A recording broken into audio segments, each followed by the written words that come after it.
Na 105.1 Centenário FM é um programa melhor que o outro. Vem aí, Papo Livre. Um programa no estilo talk show. Bate-papo com artistas e convidados de Chapecó e região. No comando, Mark Gomes de Carvalho. Vamos então com o nosso Papo Livre de hoje. Aqui estamos com convidados ilustres na nossa presença. E quero chamar os ouvintes aí para participar com a gente pelo WhatsApp 41010100 e também pelo Instagram da rádio, que é @rádio_centenário. Sem mais delongas, então, o tema deste sábado tem a seguinte proposta: como a liberdade sem responsabilidade tem dificultado a implantação de estratégias de isolamento vertical em Chapecó e também no Brasil. Temos aqui os convidados especiais: Augusto Favretto, empresário contabilista; Elton Sosanovics, acho que é assim que fala, depois ele vai se apresentar e ver se eu acertei, empresário e docente na UCEF Faculdades; e Michel Prigol, empresário e entusiasta da liberdade, todos membros aí do canal Rango Livre. Gostaria que vocês aí se apresentassem para o pessoal, por favor. Bem-vindos, muito obrigado pela presença de vocês. Fala, Mark, tudo bem? Obrigado pelo convite. Quero estender meus cumprimentos também aos ouvintes da Rádio Centenário e também aos meus colegas de discussão, de debate, grandes amigos também, o Elton e o Michel. Tenho certeza que teremos uma hora de muito conhecimento e de muito debate que vai contribuir a todos. Boa noite, pessoal. Boa noite, Mark. Boa noite, pessoal, outra vez, os ouvintes da Rádio Centenário. Então, nós estamos aqui hoje para debater um pouquinho mais sobre a responsabilidade, sobre esse momento complicado que a gente está passando aí, né? Vamos ver o que a gente consegue contribuir para o pessoal aí. Boa noite, então, Mark, obrigado pelo convite. Também engrandecer esse debate aqui sobre liberdade com responsabilidade e a gente também tentar levar um pouco dessa discussão a esse tema tão atual e nesse momento de exceção que a gente vive nesses dias. Bacana. Então, para começar, eu gostaria de propor uma pergunta para vocês. A gente está num momento aí de que muito se fala de estratégias de isolamento, qual que é melhor, o que funciona, o que não funciona. Aí tem dados de um lado, dados de outro, e as pessoas ficam perdidas. Aí vem o nosso prefeito em live dizendo: se o pessoal não se comportar, não se cuidar, vou fechar tudo de novo. Então, assim, o que está acontecendo? O que a gente está fazendo de errado que a gente não está conseguindo fazer esse controle, esse isolamento individual aí das pessoas com responsabilidade? Eu vou tomar a palavra aqui já para começar, então, Mark. Claro que, como entusiasta da liberdade que sou também, eu sei que qualquer suprimento de liberdade do indivíduo é algo que para mim não é bacana. Mas é uma pergunta que eu venho me fazendo nessas últimas semanas, uma pergunta que eu faço a mim mesmo, e é difícil de responder. Como a gente lidar com a liberdade individual, onde a gente vê tantas atitudes do indivíduo que, por vezes, acabam colocando em xeque o bom senso de cada um.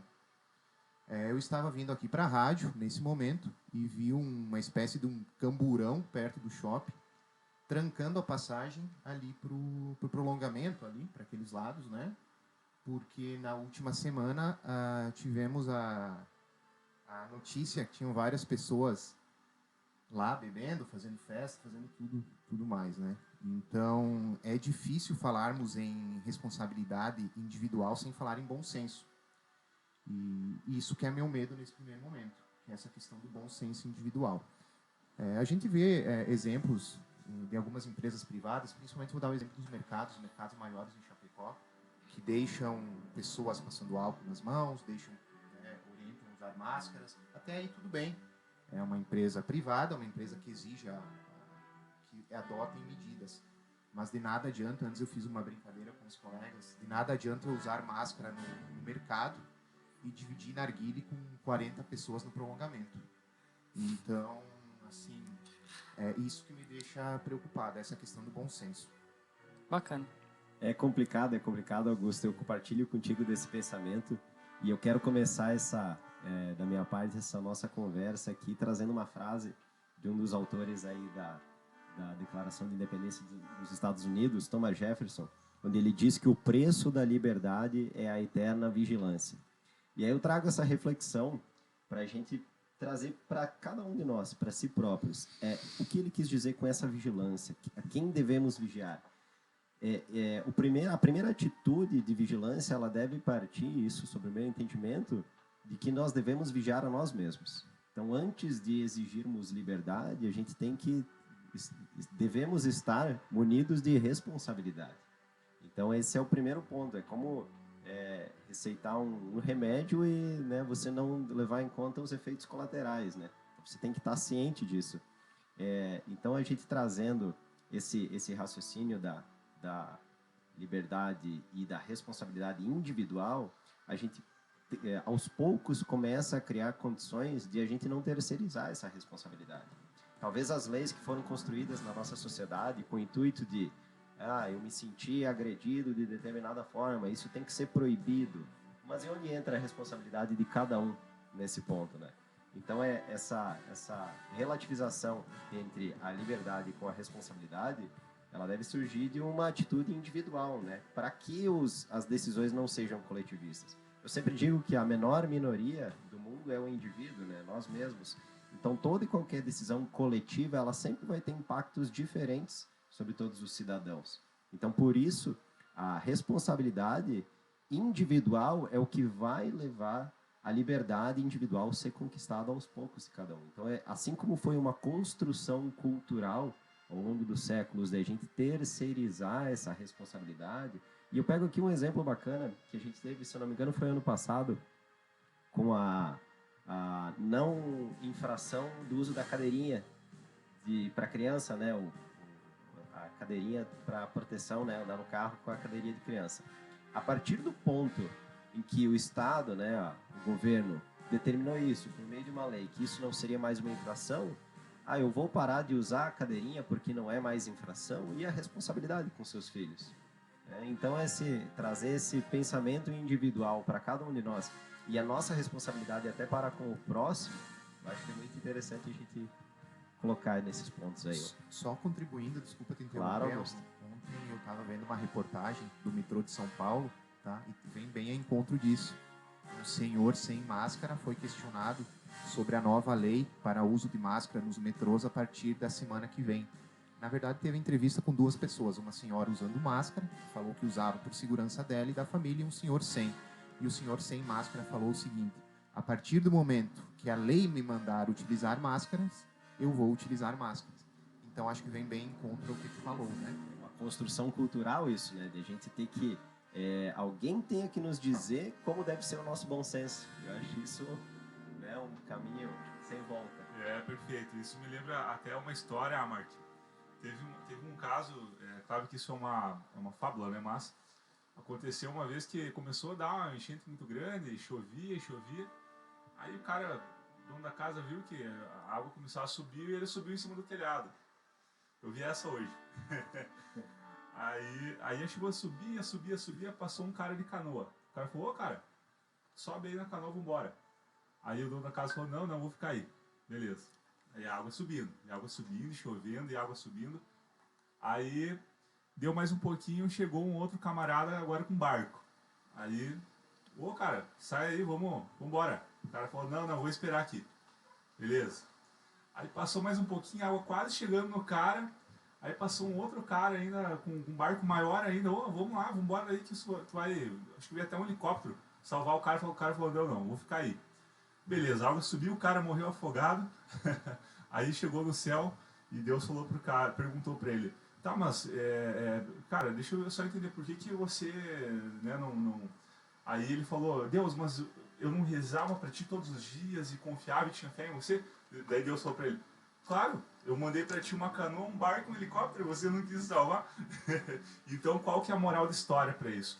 A moral da história é o seguinte: que a gente precisa fazer a nossa parte, não adianta apenas torcer ou rezar pra Deus, né, que seja, né, cada um tem a sua crença, né? Mas a gente esperar dos outros, né? Perfeito, a gente precisa fazer a nossa parte. Eu acho que essa é uma mensagem também que fica, né? Bacana, pessoal. E eu queria também trazer aqui uns dados. Eu estava aqui passando o WhatsApp da rádio, o pessoal que estava pedindo aqui para participar do programa. Em me distraí um pouquinho. Mas eu tenho uns dados aqui, ó, e eu gostaria de compartilhar com vocês, que é os dados que a gente recebe aí dos governos, né?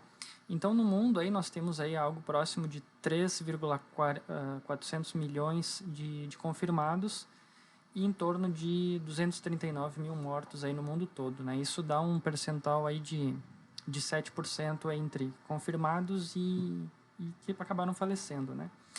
E aí a gente tem também aqui de outros países que eu gostaria de trazer esse dado para a gente discutir, que é Itália, então, que tem o maior percentual de fatalidade, né? Então, são 209 mil confirmados e 28.710 mortes, né? Então, isso dá um percentual de 13,74. Aí depois tem Espanha, com um percentual de 11,57. E nós temos aí o Brasil com 6,99, ou seja, bem próximo da média do mundo, né? Que é de 7,05. Estados Unidos está com um pouco abaixo, embora tenha, olha só, mais de 1 milhão de confirmados, são apenas 66 mil mortos, né, que dá um percentual de 5,78. Temos a China, que está com um percentual de 5,5, e olha só o número da China, né, 84 mil confirmados, né, ou seja, o foco da disseminação do vírus tem 84 mil confirmados. E Portugal, 25 mil, com 1.000 mortes, em torno de 4% de fatalidade, e Japão. E eu trouxe o Japão aqui, gente, para a gente discutir um assunto que é o seguinte: o Japão é o país com mais idosos do mundo, tá certo? É o país dos mais idosos do mundo. E de todos esses países que eu citei aqui, é o que tem menos casos confirmados, né? São 14 mil confirmados e 500 mortes, né? Um percentual aí de 3%, 3,48%. Então, como é baixo o percentual japonês em relação aos demais. E eu queria ver se vocês têm alguma ideia do porquê que isso acontece com o Japão e não acontece com a Itália, por exemplo, que é o segundo país com mais idosos. Então, primeiro é o Japão, Itália é o segundo, e a diferença entre confirmados e mortos é de mais de 10%. Então, a Itália tem 13% de confirmados e o Japão tem 3%, né? E muito, muito pouco confirmado, né? Aí eu trouxe também aqui, para ajudar, os dados do Brasil. Tá? Então, nós temos o Rio de Janeiro com uma taxa de 9%, Amazonas 8%, São Paulo 8%, Minas Gerais, acho que é um número bacana, com 4,5%, e Santa Catarina com 2%. Né? E Chapecó, aí, que está na faixa de uma centena, né? Não tem nenhum morto ainda até hoje, graças a Deus. Então, eu gostaria que vocês analisassem comigo essas informações, esses dados que eu trouxe aqui para a gente debater. Mark, falando, claro, longe de falar como profissional da área de saúde, né, vamos tratar com números, eu vi uma pesquisa, um estudo do economista Sami Dana, né, não sei se vocês já ouviram falar dele. Na verdade, o que eu acho, Mark, que o número de 7 a 8% da taxa de mortalidade, né, médio, que é um número que assusta, eu acredito que ele esteja um pouquinho alto perto da realidade. Por quê? Porque tem os subnotificados e os assintomáticos, que é muito alto, né? Só trazendo um dado importante também, interessante, o Sami Dana ali, baseado nos estudos que ele fez, em um presídio dos Estados Unidos, eles fizeram um estudo de 3 mil presos, exames, né? Onde os 3 mil presos foram examinados, né?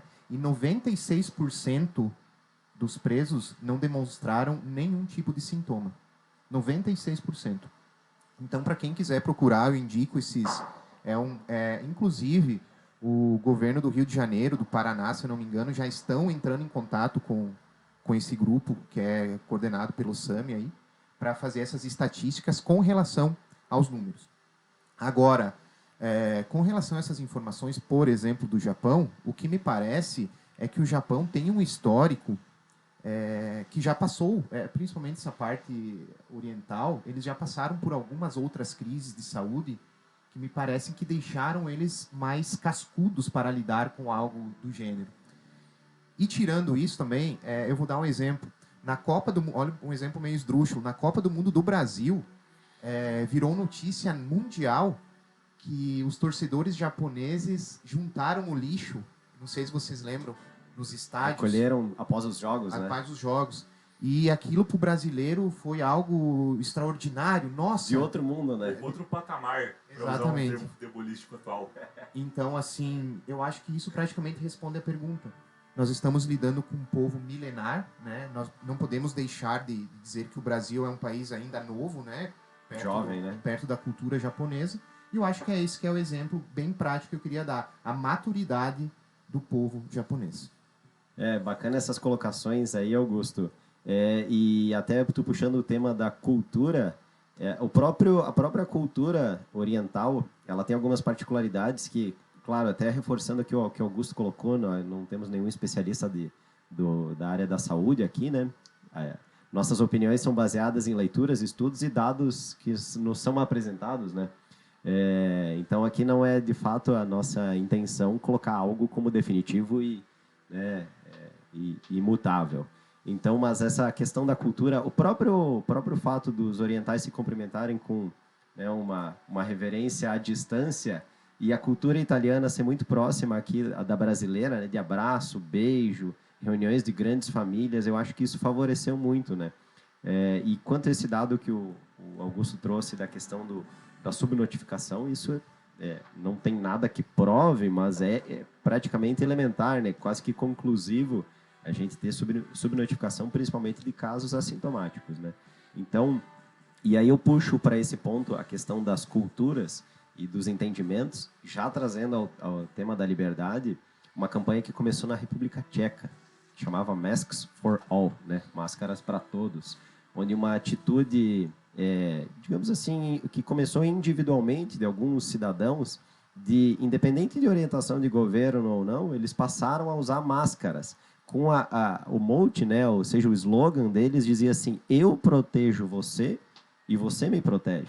Então a ideia não era usar máscara para me proteger, a ideia de utilizar máscaras era para te proteger, né? Um terceiro, né? Isso já a gente traz dentro primeiro a liberdade de tomar essa iniciativa com o intuito de ter responsabilidade sobre si e sobre o próximo, né? E aí eu via muitas orientações, não estudos, desculpa, orientações das mídias, autoridades, enfim, que no início da pandemia, né, quando se tinham poucas informações, a gente ainda não conhece tudo, né, tem muita coisa que surge a cada dia, mas quando não se conhecia nada, eles dizendo, não, o uso das máscaras é somente para os infectados. Ora, se a maioria dos infectados são assintomáticos, às vezes eu posso ser um portador do vírus e não ter. Então, por que não usar a máscara? Então, essa reflexão que a gente traz como uma responsabilidade individual, né, e evitando que as gotículas, né, da nossa fala, da nossa respiração se espalhem no ambiente. E outra coisa também, aí a questão de ambientes, né, já puxando para esse tema, a Itália, os países europeus, eles foram atingidos pela epidemia no auge do inverno, né? Então, janeiro, fevereiro, onde é muito frio e as pessoas ficam confinadas em casa. Talvez isso, né, sem esse diagnóstico, foi um fator que pode ter sido, né? Tá chegando no sul agora, né? O sul aí tem um inverno bem rigoroso que se aproxima ao clima europeu, né? Subtropical. Então a gente tem essa particularidade, né? E aí a gente vai ter agora que passar a conviver com esse vírus. Então a gente não, antes de surgirem vacinas, estudos e tratamentos por meio de medicamentos, a nossa missão é saber conviver com o vírus, não é, Michel? Perfeito. Inclusive esse é um tema que eu estava querendo abordar, que a nossa vida ela só vai talvez voltar ao normal como era antes da pandemia, a hora que a gente tiver vacinas. Concordo. Que sejam totalmente, Michel, efetivamente eficazes contra o vírus. Tá certo? Então, o que as pessoas precisam levar em conta nesse momento? A gente teve realmente uma subnotificação de casos, segundo, eu até estava escutando essa semana uma matéria do Ricardo Amorim também, hoje é um dos maiores referências em economia aqui no Brasil, é um cara que gosta de estudar bastante coisas assim, sentido social também. Ele é o maior influencer do LinkedIn, né? Perfeito, ele é o maior perfil do LinkedIn hoje. É isso aí. É o Ricardo Amorim. Ele também é apresentador do Manhattan Connection, né? Uhum. Então, o que nós temos aqui em números, né? Então, nós temos uma subnotificação, então a gente tem um atraso nas notificações. O que isso quer dizer? Quer dizer que agora está chegando o resultado que foi testado um tempo atrás. Então, o que acontece? Se antes a gente tinha pouco resultado, agora a gente vai acabar tendo mais resultado do que está talvez atualmente, né? É claro que, como o Elton falou, a gente não tem como saber, porque é uma doença que, felizmente ou infelizmente, ela também é muito silenciosa, né? Se todos que tivessem infectados tivessem algum tipo de sintoma que fosse um sintoma realmente característico dessa Uma doença... gripe influenza né? Perfeito. Fica mais Agora, fácil o diagnóstico. Exato. Agora você tem uma doença que ela é silenciosa na maioria dos casos. Então é muito difícil da gente avaliar desse ponto de vista. Por que a gente bate na tecla da responsabilidade para as pessoas? É imprescindível nesse momento as pessoas se conscientizarem de que é necessário usar máscara, é necessário se precaver, não é isso? Até porque você tem um fator de exponenciabilidade muito alto nessa doença. Então esse que é o maior risco hoje. O nosso sistema de saúde está entrando em colapso por causa da falta de cuidado nosso. Se nós nos cuidarmos, a gente até pode tocar a economia, né? Enfim, a gente até pode ir tocando na economia agora, conforme vai dando e analisando enfim, os números, mas é imprescindível que as pessoas se cuidem para que a gente possa realmente fazer a economia não parar totalmente, né? Como está sendo, enfim, noticiado que vai acontecer se não parar um pouquinho os casos. Então é fundamental, né, que a gente consiga ser o mais responsável possível agora. Eu queria trazer aqui também, só para a gente comparar por estados, né? Como eu falei, a gente tem uma diferença aí, por exemplo, Rio de Janeiro, Amazonas e São Paulo, que são os piores casos, né? Eu acho que o Ceará também tem alguns números bem eu acho críticos, que né? também. Mas o grande problema desses casos altos está relacionado ao número de leitos que cada estado tem, né? Então, por exemplo, São Paulo tem dezenas de milhares de leitos, né? Se não me engano, só na capital são em torno de 12 mil leitos públicos, fora os da iniciativa privada. E a gente vai para o Amazonas, a gente tem em Manaus 360 leitos. Né? Então, assim, é a falta de estrutura que, na verdade, prejudica aquele estado com seus problemas. Então, de repente, uma estratégia que funciona para Manaus não vai funcionar para São Paulo e não vai funcionar para Santa Catarina. Então, a gente não pode tratar o país como uma coisa só. Né, Marco? Eu diria, exato. Com certeza, né? Com certeza. Sem dúvida. E aí eu queria perguntar uma coisa para vocês. A gente tem aqui 2% de taxa de mortalidade em Santa Catarina e é uma das menores, né, do país. Se fossem adotados perspectivas de isolamento vertical, porque, vejam, além de cada estado ser diferente, cada cidade é diferente uma da outra. Então, exatamente, o que para Florianópolis é uma situação, para Chapecó é outra. Não temos nenhum óbito em Chapecó, por exemplo, só para citar. Então, parece que tratar tudo como igual não é uma estratégia boa. Eu acho que não tem funcionado dessa forma. Eu acho que se nós tivéssemos adotado isolamento vertical ao invés de total em Santa Catarina e trabalhando com a forma educativa e desde o começo, utilizando máscara, utilizando álcool gel, ensinando todo dia, tem que lavar a mão, não encosta no rosto, chega em casa, já tira a máscara, já dá um jeito de isolar ela, lavar, enfim, e fazer todo o seu cuidado, e não terceirizando essa responsabilidade para o Estado, mas nós assumimos a responsabilidade, cada um na sua individualidade. Eu acredito que teríamos chegado nos mesmos números sem isolamento total. O que vocês acham disso? Mark, eu queria pedir a licença, já que a gente entrou principalmente no fator de Santa Catarina, e seria um desabafo mesmo, meu, um misto de tristeza, um misto de raiva, tá? É o seguinte: nas últimas semanas, para quem não ouviu ou para quem não viu, o governo de Santa Catarina, em menos de 5 horas, aprovou uma ordem de compra, por assim dizer, gastando 33 milhões de reais para a compra de respiradores. 33 milhões de reais, se não fosse o absurdo de ser 3 vezes o preço, por exemplo, que o governo de Minas Gerais pagou por cada respirador, a gente teve coisas piores. Nessa semana, o senhor Elton Zeferino, ex-secretário da Saúde, pediu exoneração. Tá? Esse secretário indicado pelo comandante Moisés, certo? Eu procurei muito isso antes de falar. Um dos outros participantes da licitação está acusando a Secretaria da Saúde de pedir 3 milhões de reais em propina para fechar o orçamento. Então, o que isso quer dizer? Caso isso venha a ser provado e comprovado, e quem está fazendo um trabalho excelente é o senhor Bruno Souza, deputado estadual, que está indo atrás disso, caso isso seja aprovado, 3 milhões de reais, nós estamos falando que, por exemplo, Minas Gerais poderia comprar 60 respiradores por 3 milhões de reais. Poderia salvar 60 vidas de pessoas, que pode ser um de nós aqui, pode ser um dos nossos familiares, pode ser uma das nossas pessoas que a gente ama.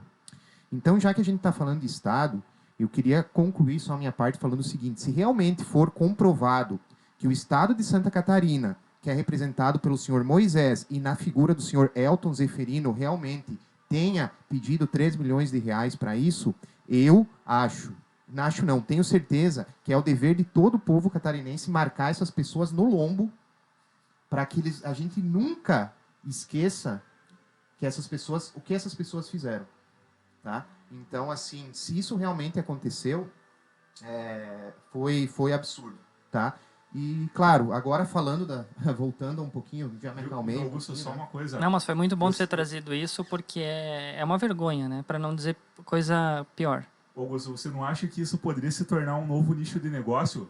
Comprar respirador em Minas Gerais por 1/3 do preço e vir revender para o governo catarinense? Eu acho que sim. O livre mercado atuando aí, né? Você ia complementar, Augusto? Não, eu só ia complementar com o seguinte: obviamente, Mark, essa tua colocação foi muito interessante com relação aos planos e atitudes que possam existir, né? O Brasil é praticamente um continente, né? É praticamente um continente. Como nós vamos adotar as mesmas normas em um continente que é tão diferente socialmente? A gente tem culturas totalmente diferentes, culturas sociais, culturas educacionais, propriamente dito, né? A gente sabe, isso já foi tese para um prêmio Nobel de Economia, já foi tese para isso. Não tem um poder centralizado que tenha todo o conhecimento. O conhecimento está disperso na sociedade.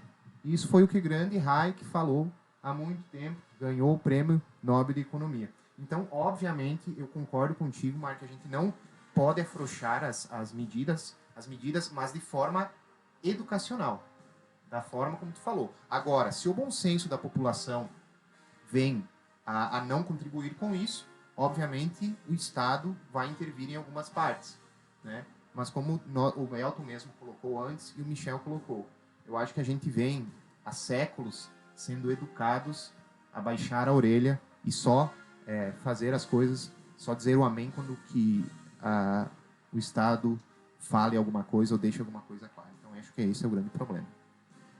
É bacana tu ter puxado o assunto sobre Hayek, Augusto. Prêmio Nobel de Economia em 74, né? Onde ele fala do uso do conhecimento na sociedade. Especificamente, esse prêmio Nobel foi questão de ciclos econômicos, enfim, sistema de preços. Mas o que ele coloca bastante, até uma das obras dele, que eu admiro muito também, confesso ser um fã, é o Caminho da Servidão, né? E o Caminho da Servidão, nessa obra de Hayek, ele fala bastante sobre em outras palavras, sobre a terceirização da responsabilidade, que é o tema da nossa conversa aqui, onde o poder de decisão centralizador, ele jamais vai ser capaz de reunir todas as informações para que sejam tomadas as melhores decisões. Então, parte do que o Mark nos provocou aqui a comentar sobre decisão de, vamos lá, União Federal, Estado, né, Santa Catarina e municípios. As informações que cada um desses entes públicos tem em mãos para se tomar decisões, elas são diferentes. Tem regionalidades, tem localidades, tem diferença cultural. O Brasil é um país continental. Tem diferença de clima, né?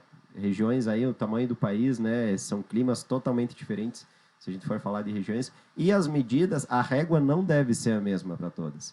E eu, como opinião particular mesmo, eu vejo a decisão daquele isolamento inicial, aquele lockdown total que foi tomado lá em 16, 17 de março, eu vejo que, como medida, digamos assim, de rebater a epidemia que era iminente, por alguns dias, ok, mas o que foi feito enquanto a gente parou esses dias? Qual foi o planejamento? Qual foi a descentralização das decisões que a gente teve nesse momento. Como o Augusto citou aqui, talvez parece que serviu para passar uma cortina, né, e trabalhar nos bastidores para motivos diversos, aí, escusos, né, que não são do interesse da sociedade. Mas o que deveria ter sido feito nesse momento é se aberto, talvez, a palavra às localidades, às regiões, aos municípios, para que cada um pudesse, individualmente, propor soluções ou talvez até regionalizadas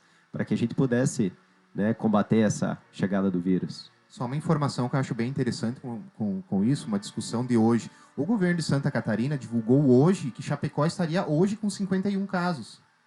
E a informação do município é de 101. E a informação do município é 101. 101. Então, como tu vê essa questão, como a gente vê isso, por exemplo, essa decisão regional, ela é muito válida. Por quê? Vamos tomar um exemplo, a cidade de Concórdia. A cidade de Concórdia, lá, o hospital está abarrotado de pessoas, né? E ele está a 80 quilômetros da gente, né? Onde nós estamos com um fluxo bacana no hospital por enquanto.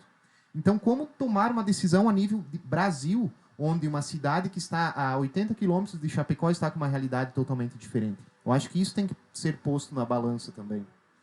Essa questão de regionalidade no Brasil não é uma questão nova, é uma questão importantíssima e não serve só para o coronavírus. É uma questão que ela importa para todas as áreas. Hoje no Brasil nós temos problemas diversos, então você tem um problema lá no Amazonas e você tem uma maneira de você lidar com esse problema. Ali em São Paulo é outro, aqui no sul do Brasil é outro. E até mesmo nas regiões elas podem divergir. Então o que acontece? É importante que o cidadão saiba que independente da medida que o Estado tomar, que o Estado ele está ali com os incentivos momentâneos para quem está governando ele, né? E esses incentivos levam os políticos principalmente a cuidar muito da imagem deles para uma futura reeleição. Então, na minha avaliação, isso tem que ser sempre levado em conta para o cidadão.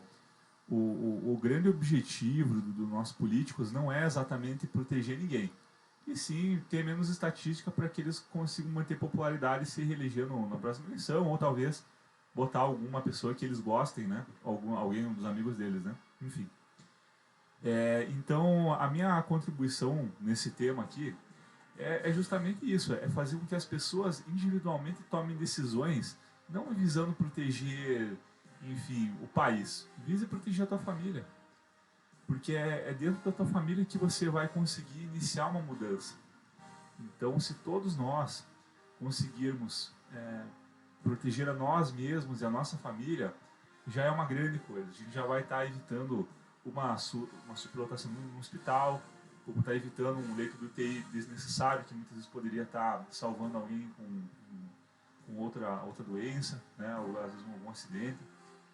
Então, não depender do Estado, eu acho que essa é a grande mensagem que eu posso contribuir aqui, é cuidar de cada um, né, tentar ser o mais responsável possível, para que a gente não precise, daqui a pouquinho, também estagnar toda a nossa economia, porque, afinal de contas, a gente só vai conseguir voltar ao normal ou quando tiver vacina ou quando essa doença for acabar. Só que, infelizmente, essa doença ela não vai acabar sozinha, né? E ela pode até piorar, né? Devido a algumas mutações que a gente vê também, né? Dos vírus, Perfeito, já é uma perfeito. versão do coronavírus, né? O coronavírus em si, ele não é inédito, né? Essa é só uma variação do RNA. Perfeitamente. É quase como o caso não, é aqui no caso H1N1, né? Que ela tem essa mutação. Várias cepas, né? Os infectologistas podem falar com mais propriedade, né? Perfeito. E eu queria também trazer aqui para vocês a seguinte questão. A gente vê muitos médicos falando e enfim, cientistas no assunto, onde tocam na seguinte questão, de que como não temos vacina e ainda se está estudando diversos remédios e possíveis formas de tratar os pacientes, seja numa fase inicial, seja numa fase posterior, ou mais agravante, enfim, diversos estudos estão sendo feitos, mas não temos nada conclusivo. O que nós sabemos é que o vírus vai ficar controlado a partir de que 70% das populações locais, enfim, mundial, tiver pego o vírus. É a imunidade de rebanho, eu acho. Isso, que o pessoal comenta, né? exatamente. Cordão imunológico. E aí o que acontece? As pessoas já vão ter os seus anticorpos imunes e não vão estar mais transmitindo. Né? O vírus já vai estar eliminado dentro da pessoa, a pessoa já vai ter imune, ela não vai pegar de novo e acaba que não segue essa transmissão. Mas a grande questão é que eu pergunto para vocês, e para que isso aconteça de uma forma, digamos assim, gradual, que esses 70% peguem, é que as pessoas de risco, idosos, etc., têm que estar se cuidando mais, o dobro, e, se possível, nesse isolamento vertical. E as pessoas que são pessoas saudáveis, que não têm históricos de doença, etc., também têm que se cuidar. Não para não pegar o vírus, porque vão acabar pegando mesmo inclusive de máscaras. Tá? A questão é que vai levar mais tempo. Né? A máscara vai estar bloqueando muito mais. A taxa de transmissão é diminuída, né? E isso, a taxa de transmissão diminui. E como a taxa de transmissão diminui, uma hora vamos chegar no 70%. Mas não precisa ser amanhã. Pode ser durante o tempo, durante o período todo, a gente vai pegando isso devagar. Né? E aí cada um vai se virando do jeito que pode. E eu queria, só para concluir, perguntar para vocês, nessa questão dos 70%, né? De novo, né? Eu acho que para chegar nesse número é só com a responsabilidade individual de cada um, que as pessoas de cada um sigam se protegendo, não para não pegar, mas para não passar para os demais, eu acho. O que vocês acham disso? Eu concordo plenamente, Mark. Eu estava prestando atenção em algo que o Michel falou, que vem bem em conta com o que eu acho que o que você tentou transmitir e transmitiu muito bem. Que é a questão seguinte: temos que nos preocupar com as pessoas em nosso entorno, né? Então é a mesma coisa de um legado, né? Um legado, quando tu pensa em fazer o legado de forma ampla, mundial, quando tu pensa em mudar o mundo sem mudar o quintal da sua casa, não funciona. Outra questão muito interessante, Mark, que tu coloca muito bem, da forma com que você colocou essa questão dos 70%, ou todos hão de vir a pegar o vírus e vamos lidar com isso, eu acho que faltou palavras ponderadas como a sua, propriamente em discursos do nosso governo, seja governo estadual, seja governo nacional, porque as mesmas palavras, eu até vou colocar uma forma, entrando na parte política, as mesmas palavras que tu falou agora, me parece que foram frases que o nosso presidente tentou falar, só que com outras palavras. O que, na verdade, ao invés de trazer uma calma à população, acabou trazendo pânico. Entende? Mas eu fui mal interpretado. E até a própria discussão política em torno dessas declarações, né, que prejudica todo o cenário de crise. Exatamente. E com isso, obviamente, outros políticos de carreira já fazendo um drama em cima das palavras ditas e tudo mais. Então, eu queria reforçar essa questão que o Michel falou muito bem antes, que eu acho que as mudanças precisam começar no nosso quintal de casa.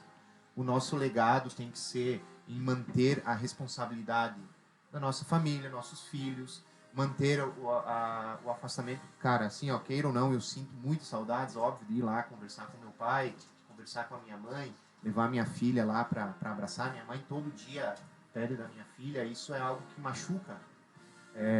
Só que no mesmo tempo, eu tenho que prezar pela responsabilidade. E que isso seja pelo exagero, não pela falta.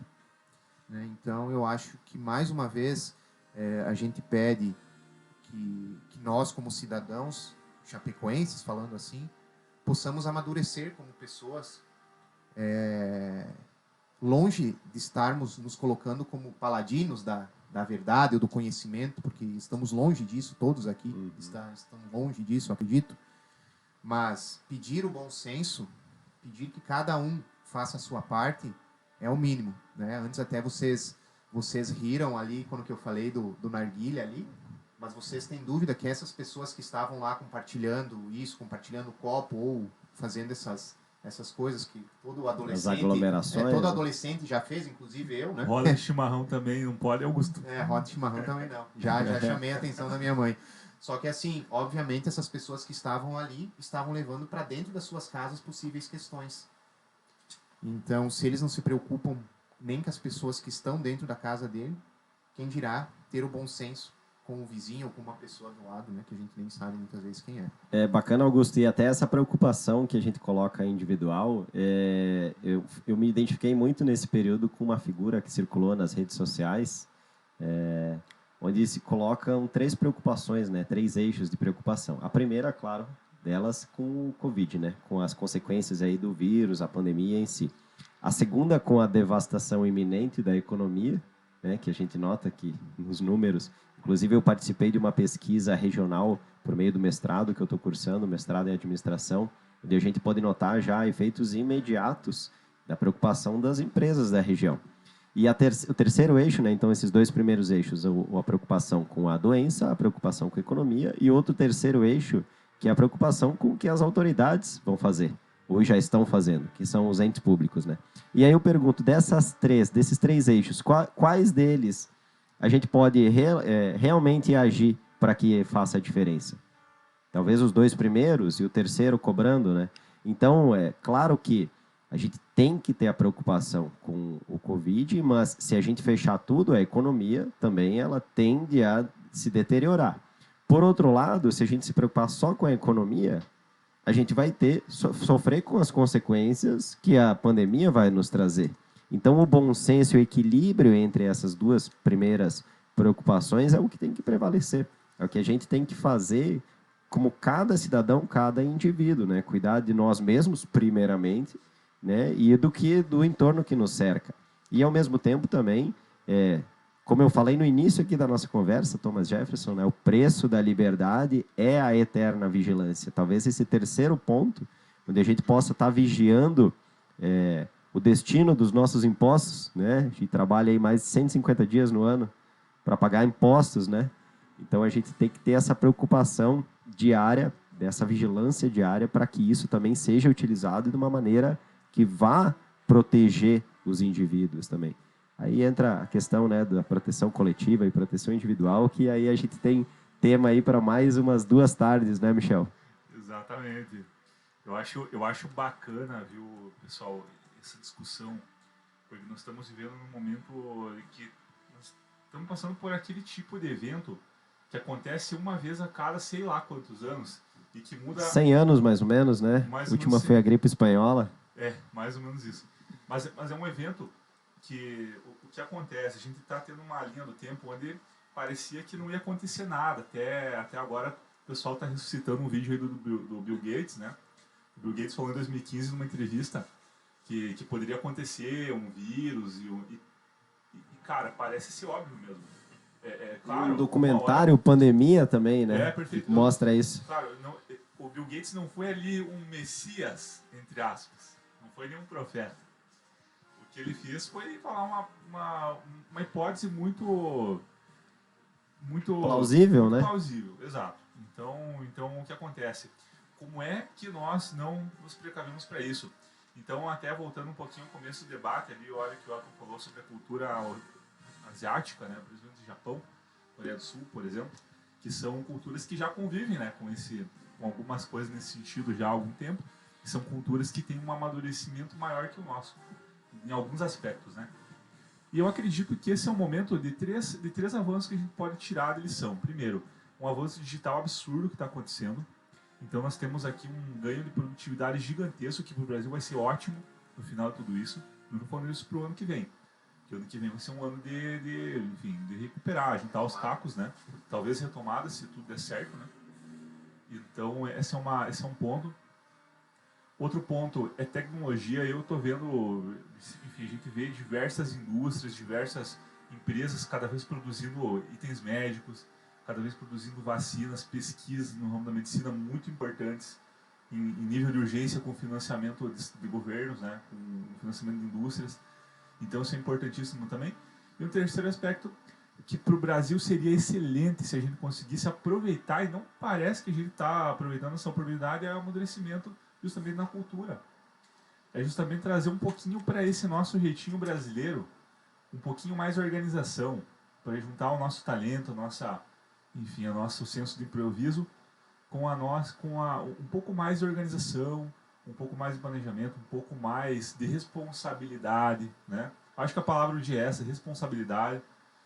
Se a gente conseguisse evoluir nessa frente, já seria uma grande coisa.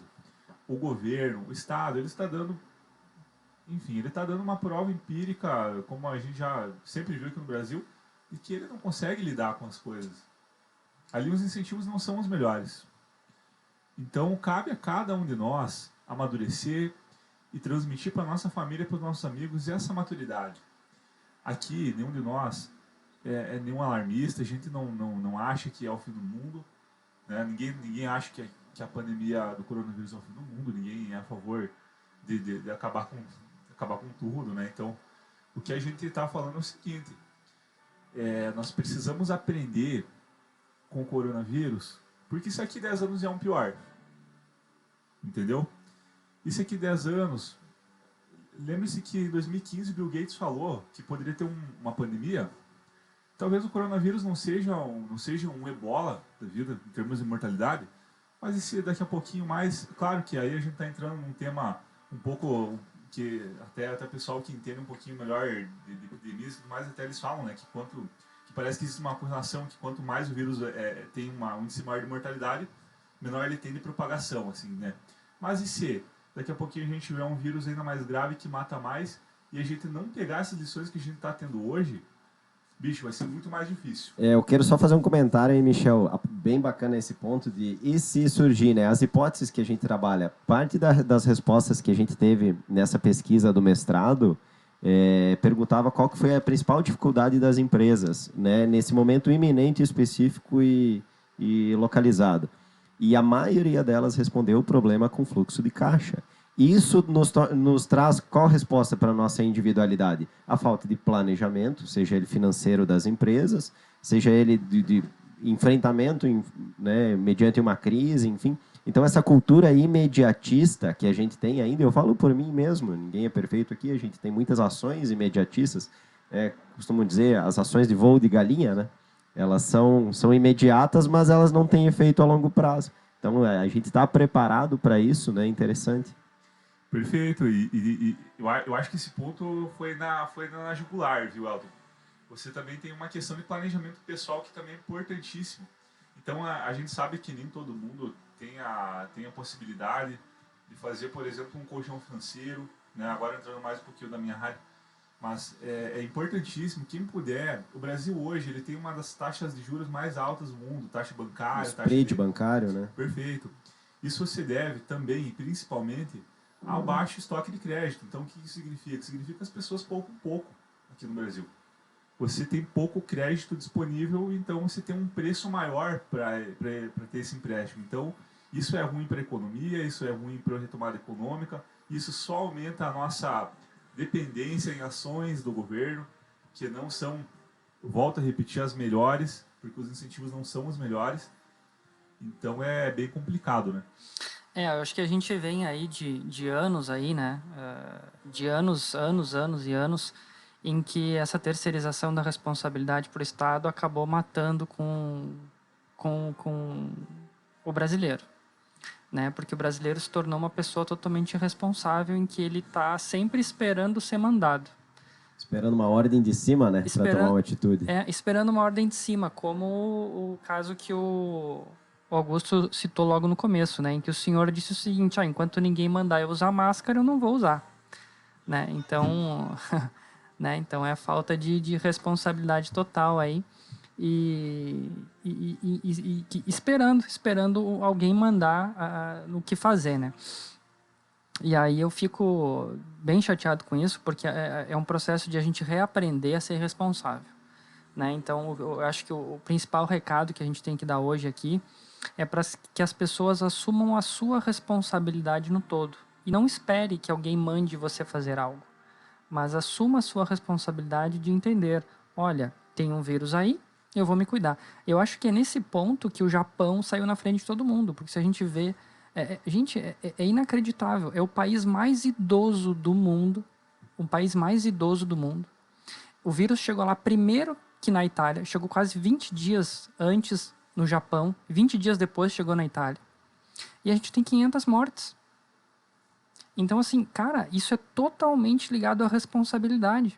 por que a máscara lá funciona?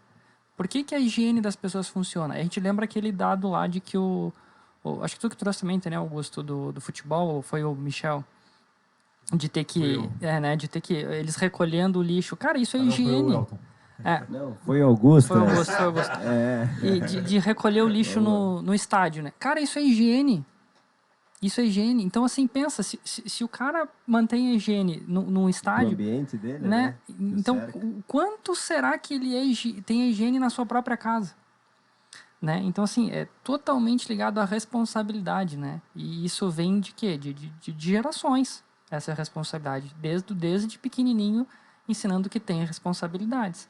E a gente, nesse período todo de anos de cada vez Estado maior, parece que o Estado ensinou a gente a ser responsável. Olha, vocês não sabem nada, vocês esperem que eu vou dizer o que vocês têm que fazer. E aí as pessoas se acostumaram a isso. Ficar sempre esperando no que vai vir para ele fazer ou não fazer. E isso vem muito em encontro, Marco, com algo que a gente estava falando antes, que o Elton falou em saneamento básico, né? No Brasil, além de falar em responsabilidade social, além de tudo isso, a gente tem que falar que tem pessoas que não têm água encanada ou muitas vezes não tem propriamente o sabão para limpar as mãos. E quem diria o álcool em gel, né? Que é um artigo de luxo, né? Uhum. Então, assim, algumas palavras do ex-ministro Mandetta que eu achei interessante, que ele falou na época, é que a gente tem que tomar isso como lição em vários aspectos. Mobilidade pública é outra. A gente tem um caos do metrô, de transporte público coletivo, lotado, né? A gente tem um saneamento básico horrível. A gente tem pessoas que não têm, muitas pessoas que não têm água encanada, não têm propriamente o esgoto, né? Então, assim, é algo que tem que ser colocado em xeque muito mais do que propriamente a epidemia e o coronavírus. É algo cultural, é algo histórico, né, no Brasil. E eu acredito que esses números vão ser parecidos quando chegar, por exemplo, na África, né, onde tem uma defasagem muito grande também dessa parte de saneamento em alguns lugares. Então, é complicado. É um assunto que vai muito além também como o Elton falou, da simples responsabilidade, né? Se fosse pregar somente a responsabilidade, seria tão mais fácil, né? Eu quero colocar, até a gente está encaminhando para o finalmente, né, Mark? Eu quero deixar no ar uma reflexão, porque a gente fala, e até o tema aqui da nossa conversa é liberdade com responsabilidade, e a gente sempre, quando pensa em liberdade, a gente se preocupa o que o governo está fazendo cerceando a nossa liberdade, né? Então a gente sempre se preocupa o que o governo não deveria fazer. E a gente não nos esforçamos muito para discutir o outro lado da moeda, que é o que devemos fazer para garantir a nossa liberdade. E aí uma resposta bacana para esse ponto, ela foi magnificamente dada por o psicólogo Viktor Frankl, austríaco também, que a liberdade, as palavras dele, a liberdade é apenas parte da história e a metade da verdade. A liberdade é apenas o aspecto negativo desse fenômeno, cujo aspecto positivo é a responsabilidade. De fato, isso é claro que a liberdade ela corre o risco de se degenerar, né? E aí a gente vê os termos de libertinagem, enfim, ela corre esse risco em mera arbitrariedade, a menos que seja vivida com responsabilidade. Então a gente nunca pode pensar em liberdade, em exigir liberdade, antes de ter responsabilidade. Então esse é o medicamento e o efeito colateral entre liberdade e responsabilidade. A gente tem que pensar nessa relação, né? Perfeito. Muito bom tópico abordado para a gente poder fechar aí com chave de ouro. Inclusive eu quero até deixar um elogio para as pessoas que a gente passa na rua, a gente vê as pessoas com máscara, as pessoas se cuidando efetivamente. Também deixar aqui um elogio para cada uma dessas pessoas que estão ouvindo, que ajudaram de alguma maneira, quem pôde, claro, né? Quem pôde ajudar nesse momento, algumas empresas, até pessoas físicas que ajudaram nesse momento muito delicado, né? Então deixar também essa mensagem positiva de que nada está perdido. Nós temos muitas pessoas boas, muitas pessoas que têm noção de responsabilidade e liberdade, né? E é isso aí, ter bastante responsabilidade, porque, enfim, a nossa vida depende disso, né? Então essa aqui é a mensagem que eu deixo. Bacana, bacana. Eu só vou... Michel, vou te perguntar uma coisa aqui. Eu não sei se tu tem essa informação, mas antes da gente finalizar, se tu sabe alguma coisa disso, mas é que assim, eu acho que agora, vamos ver se vocês têm esse consenso também, de que isolamento total nesse momento e daqui para frente, o pico baixando já em São Paulo, baixando no Amazonas, baixando onde tem esses casos excessivos, não dá para seguir em isolamento. Eu acho que a gente tem que bater nessa tecla de que isolamento total não é legal, que a gente precisa da economia girando com pessoas responsáveis e se cuidando, para que a economia não precise fechar, né? Aprender a conviver com o vírus. Isso. Né? Esse é o desafio. Esse é o desafio, aprender a conviver com o vírus. Ele está aí, a gente convive com ele, alguns vão pegar, outros não, mas tentar não pegar de que forma? Se cuidando e tentando não passar, né? Não passar para os outros, porque a gente tem aquela informação que o Augusto trouxe, que de cada 100, né, 96% de, são né? assintomáticos. Então, digamos, estudo do que o Sami apresentou. Então de cada 100, 4 tem sintomas e 96 não tem. E esses 96 estão passando. Então aí o que acontece? A gente tem uma subnotificação e as pessoas têm que se cuidar por conta da subnotificação para não aumentar esse pico. E aí eu quero te trazer também por quê? Se a gente pegar, isso é do Sami também, ele apontou que ano passado, né, então isso é dado oficial, a nossa economia gerou 7,3 trilhões de riqueza, né? Esse é o PIB. E aí eu dividi esse valor semanal, né? Cada semana, quanto custa cada semana fechado? Então, se foi 7,3 trilhões, a gente está deixando de gerar riqueza de em torno de 135 bilhões por semana de fechamento. Então, por mais que de repente não seja 100% que está fechado, mas vamos imaginar que fosse 100%. Cada semana é 135 bilhões a menos na economia que está girando. Então, o desemprego, etc., também gera mortes também. Então, a gente também tem que ter esse cuidado. Então, não adianta a gente simplesmente pensar assim, vamos fechar tudo e deu. Não, vamos ser responsáveis, nos cuidar, manter a economia girando e a gente nos cuidando para não passar para os outros. O que tu acha desse dado econômico, Michel? Bom, eu acho que ele está corretíssimo. Então, você tem alguns países que tem essa característica um pouco diferente da do Brasil, né? Países até que tem uma produtividade até maior. É o caso da Nova Zelândia, do Japão. São países que não fizeram lockdown total, mas são países que você tem uma mentalidade um pouco diferente no sentido de se cuidar, se proteger, né? O que a gente está observando na economia do Brasil esse ano? A gente estava vindo numa aceleração depois de uma crise muito grave, né? O investimento externo, por exemplo, começou a vir de volta para o Brasil, o que era importante. Enfim, a nossa projeção, se você for analisar pelo lado da arrecadação de impostos em janeiro, o nosso PIB esse ano estaria crescendo acima de 2%. Então, seria um ano muito bom para a gente engatar um 2021 já com reformas aprovadas, algumas reformas necessárias, especialmente a tributária, né? Para a gente poder, enfim, trazer mais investimento, poder, enfim, gerar mais riqueza, gerar mais emprego. Só que, infelizmente, essa marretada que a gente tomou da pandemia, e não foi só o Brasil, é o mundo inteiro, né? Isso fez com que, infelizmente, a gente perdesse, né? Então, não é nem só os dias, né, Marcos? Você tem um fator muito importante que é, por exemplo, você que é um dono de uma fábrica, por exemplo. Você não vai encomendar, por exemplo, produtos agora, matéria-prima, até você não saber, até você não ter previsibilidade. Agora, a tua prioridade é o que? É manter dinheiro de giro de caixa para você poder pagar funcionário, poder pagar imposto, né?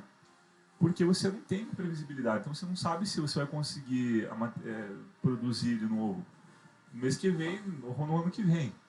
Então, isso traz ainda mais prejuízo do que os próprios dias do lockdown, né? Porque até a economia voltar a andar, você tem aí um momento de incerteza muito grande. O consumo também vai ter muita incerteza, né? Tanto o governo está injetando muito dinheiro para tentar estancar um pouquinho isso aí. Mas é um fato que eu concordo plenamente, Marco. Eu acho que o isolamento total, eu acho que ele seria muito prejudicial, muito prejudicial. Eu acho que ele precisa ser feito apenas em casos muito avançados de que a população realmente não está se importando com o vírus e realmente está lotando o hospital. Aí chega um momento, não tem o que fazer. Por isso que é importante agora, que a gente ainda tem tempo, de evitar isso aí. E se cuidar e tentar não passar o vírus para todo mundo. Porque depois as causas da economia parada, meu amigo, também é muito sério, muito sério. Pode matar, inclusive, até mais que o vírus. Bacana, bacana. Eu quero agradecer, então, a presença de vocês todos aqui hoje. Foi um assunto bem bacana de ser debatido. Eu acho que o pessoal que estava ligadinho na rádio aqui pôde aprender bastante e também criar uma opinião a respeito da responsabilidade, né? Queria que vocês, então, se despedissem aí da nossa audiência. Eu quero agradecer também mais uma vez aqui. Foi muito bacana estar esse final de tarde, início de noite aqui com vocês. E, enfim, muito obrigado. Obrigado, Mark, pela oportunidade também. Obrigado pela atenção, né, de todos, pela audiência. Desculpe qualquer tipo de gafe. Como a gente falou, a gente colocou vários pontos aqui. Quem quiser conhecer mais, a gente discute sobre esses assuntos, né, Mark? No YouTube. Então, pode procurar lá o canal Rango Livre, que a gente discute vários temas e nessa mesma metodologia. Uma metodologia de opinião própria, né, de cada um, opinião baseada em termos éticos e morais de liberdade, né? Então, quem gostou ou quem não gostou também, quiser criticar, não tem problema nenhum. Então, muito obrigado novamente pela participação, agradecer também o Elton e o Michel por sempre engrandecer aí o debate. Bacana, cumprimento também Augusto e Michel pelo debate, pela conversa ao meu ver, de alto nível que a gente teve. Agradeço principalmente o convite do Mark, né, dessa oportunidade de a gente tentar levar mais essa palavra, né, da liberdade, sempre com responsabilidade. E agradecer principalmente aos ouvintes da rádio, né, que ficaram aí por mais de uma hora nos escutando, a Rádio Centenário. Aí, bacana essa atitude de levar essa palavra aí à população chapecoense. Um abraço, pessoal. Perfeito, eu agradeço também a todos os ouvintes, agradeço a Rádio Centenário, uma rádio que além de um som sensacional, ainda traz essa discussão importante aí para o povo chapecoense. Isso aí, então, ótima semana a todos, um abraço. Tá certo, então, gente, eu quero chamar vocês aí para participar com a gente pelo nosso WhatsApp 41010100 e também pelo Instagram da rádio, @rádio _centenário. A gente vai ficando aqui com o Papo Livre de hoje, então, e já seguimos de música aí com rock brasilienses. Muito obrigado.